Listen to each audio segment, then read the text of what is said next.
Periodista es la correa de transmisión entre lo que es lo que ocurre en la sociedad y el receptor del tema, que es el público en general. El periodismo es el cuarto poder, que sirve para hacer un poco el control del Ejecutivo y del Legislativo.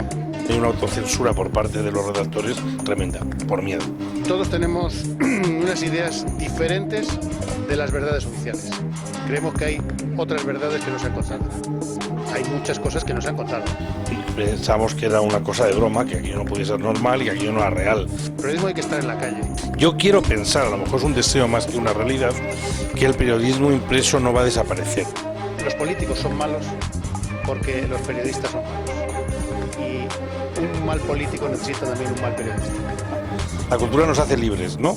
No interesa la cultura, está clarísimo, ¿no? Naturalmente que había mucha gente que se los ha encargado por decir la verdad, y se los está haciendo.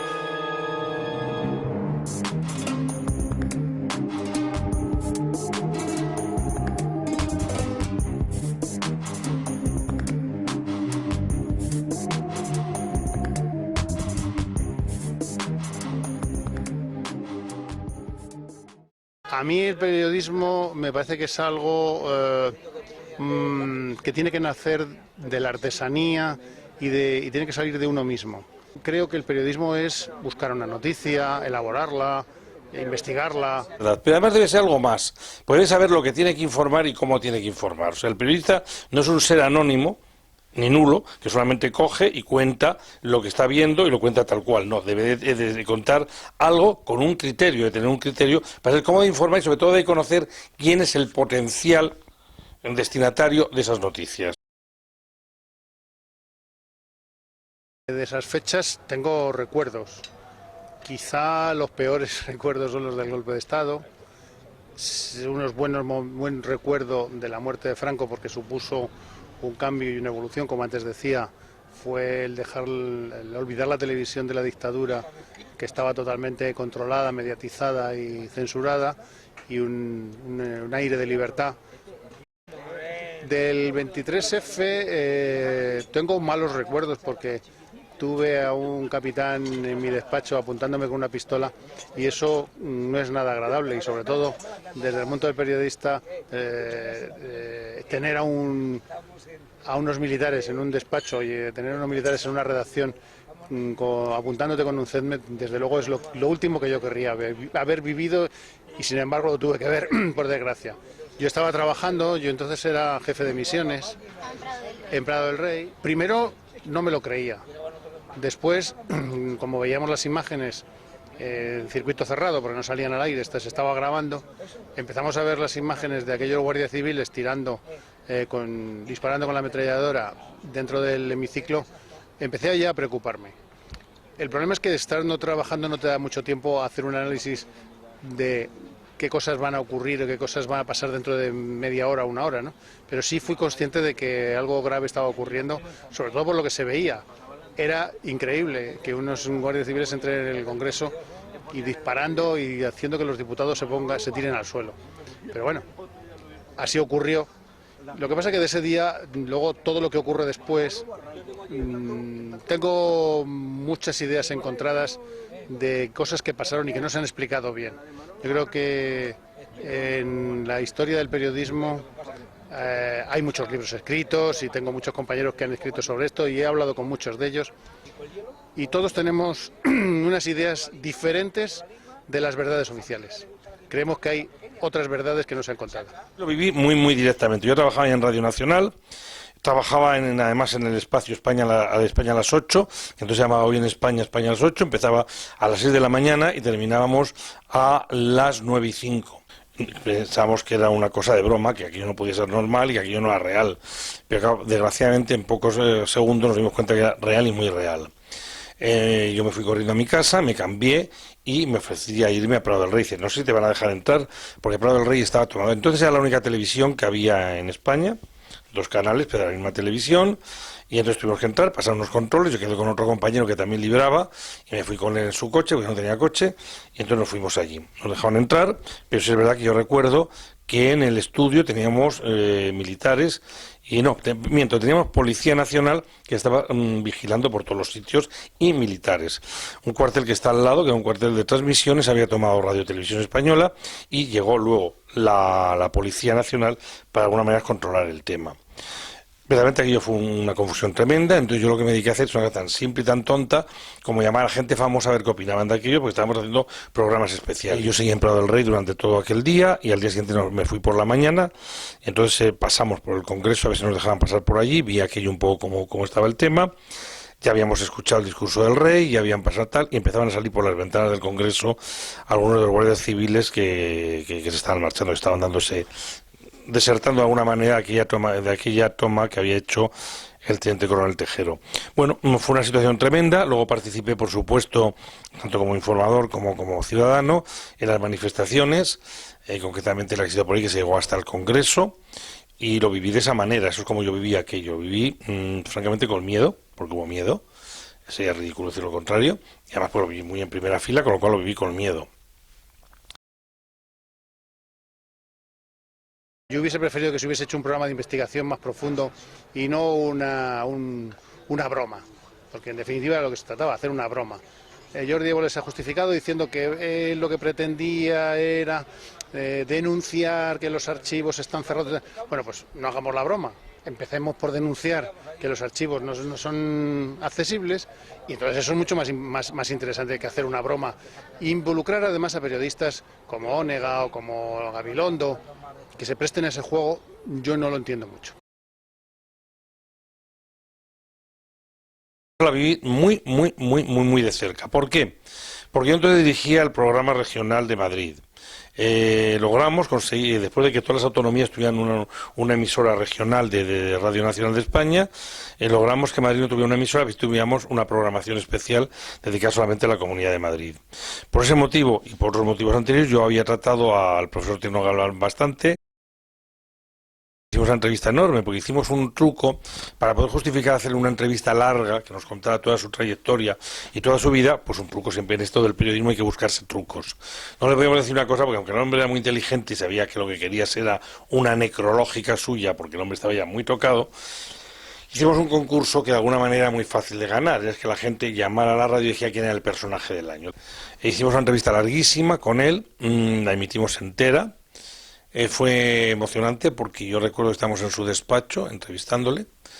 Pues ahí hicimos aquella entrevista, y fue la última entrevista que se le hizo en vida, bueno, lógicamente en vida, claro, la última entrevista que se hizo con Enrique Tierno Galván. Como siempre fue encomiable todo lo que decía, porque era un hombre de los pocos hombres de gran sabiduría y de los pocos hombres que se puede llamar que eran eruditos. La muerte de Tierno Galván a mí me sorprendió. Si es verdad que Tierno Galván supuso como una renovación en la alcaldía de Madrid, pero la muerte de Tierno y sobre todo su entierro me sorprendió por la asistencia masiva, por la cantidad de gente que estuvo en el entierro. Son 3 fechas importantes, pero hay muchas fechas. También la voladura de Carrero Blanco, del presidente del gobierno, también los primeros noticias que nos llegaron de la Revolución de los Claveles de Portugal. Es decir, yo creo que en el mundo del periodismo hay muchas fechas. Era muy artesanal, pero también era muy cálida. Y yo en la radio coincidí con algunas gentes en Radio Centro, con Pepe Domingo Castaño, con Elías Rodríguez, que ahora tiene una empresa de doblaje, y coincidí con gente muy interesante. Aprendí muchísimo. La radio es una buena escuela para el periodismo. Soy un defensor a ultranza de la radiotelevisión pública. Ahora, si ha cambiado mucho la radio, ha cambiado una cosa tremenda. Y yo podía criticar a los que estaban en el poder, yo podía criticar todo, es más, criticábamos. Nos inventamos un programa que se llamaba el protestador automático, que era algo tan simple como un simple contestador de estos telefónicos, donde llamaba una señora o un señor y decían: mire usted, llevamos con un socavón delante de nosotros y tropezamos todos de edad tal, en el sitio tal, de la calle tal, en el número tal. Bien, tú llamabas al concejal del distrito y tenía que dar la cara ante aquella grabación y tenía que contestar: pues vamos a arreglarlo, pues mire usted, el problema ha sido que teníamos un proyecto, lo que fuera. Y entonces tenían que dar la cara.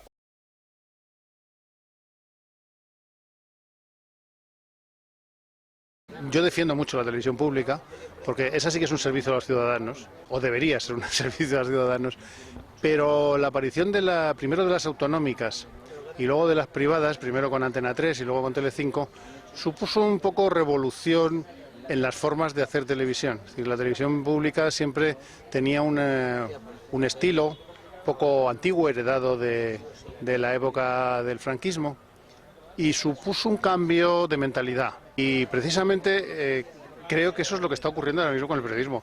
No sirve a los ciudadanos, solamente sirve al poder político.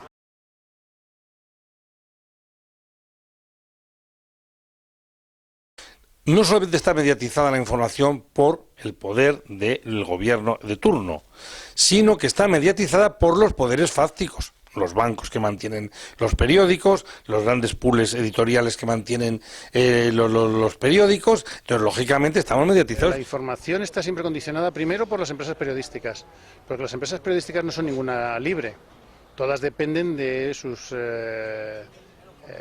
financiaciones económicas, ¿no? Y ahí es donde empieza el primer tipo de censura, el primer tipo de limitación.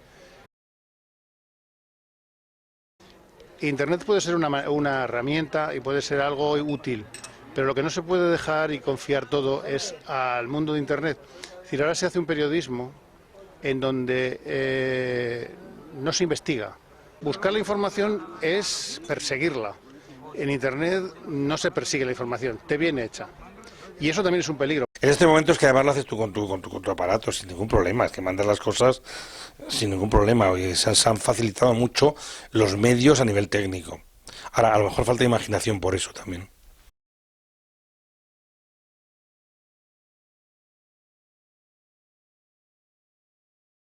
Con la llegada de la democracia, algo cambió.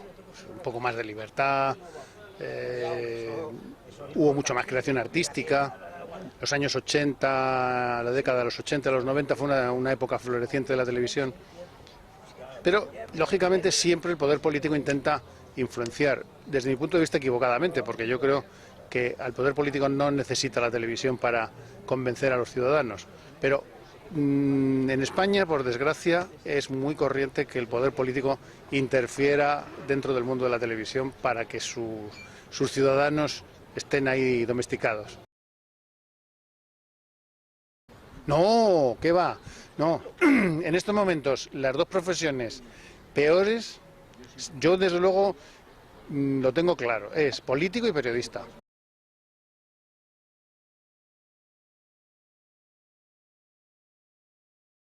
Bueno, hemos mitificado la movida madrileña. La movida madrileña existió. ¿Por qué? Porque de ser una ciudad tremendamente cerrada, la gente empezaba a expresarse libremente. Y se empezó a hacer algo nuevo, diferente, y verdaderamente aquello fue un reclamo en el exterior, porque tú fueras a donde fueras te preguntaban por la movida, en todos los países del mundo, hasta en la India. Madrid sigue teniendo una cultura importante, sigue habiendo exposiciones y cosas. Ahora, ¿en la calle se hay esa cultura? No.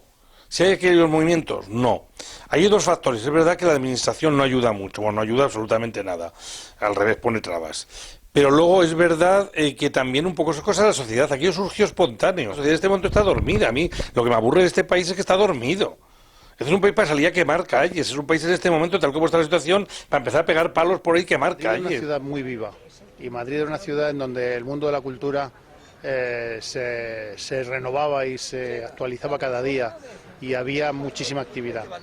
Hoy, por desgracia, la cultura y la movida prácticamente ha desaparecido, está plana.